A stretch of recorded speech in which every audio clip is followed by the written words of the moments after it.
So the way that you're going to start this problem is you're going to notice that these two logarithms are being added.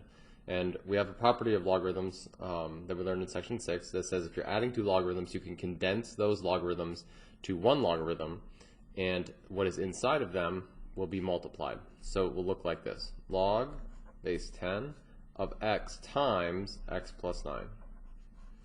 That's all equal to 1. Okay.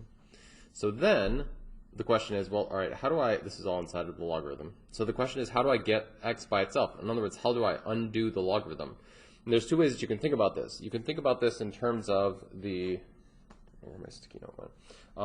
The rule for logarithms, which says something like if you have log base b of a equals y, then you can change this to b to the y equals a. So you can just find a, b, and y and then move everything around. Or you can think about it more algebraically. When I first taught logarithms in section 4, I said, well, logarithms and exponentials are inverses of each other. So, so we can take the exponential with a base 10 of both sides. This is called exponentiating.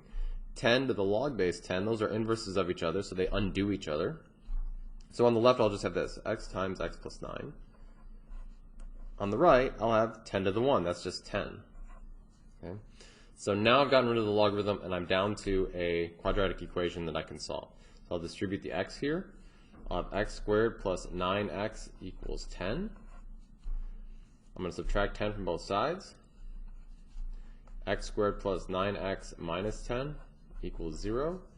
And then I'm going to factor this, all right? And so you can use the magic x if you want. This one isn't too bad, just kind of using guess and check. I know the first two things have to be x here. Then the question is, what numbers multiply to give me negative 10 but combine to give me 9? Well, not 10 and 1 are pretty much the only option there.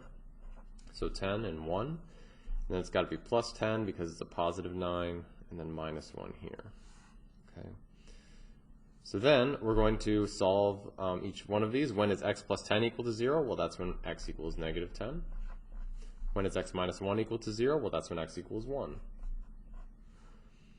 Right, so then the question is, are there any extraneous solutions? In other words, are either one of these solutions not actual solutions when you plug them back into the original? And so if you take negative 10 and you plug it back in here, I said at some point in one of the videos, you can't take the log of a negative number.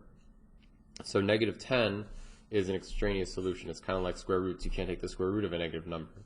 So x equals 1 is your only solution on number 44.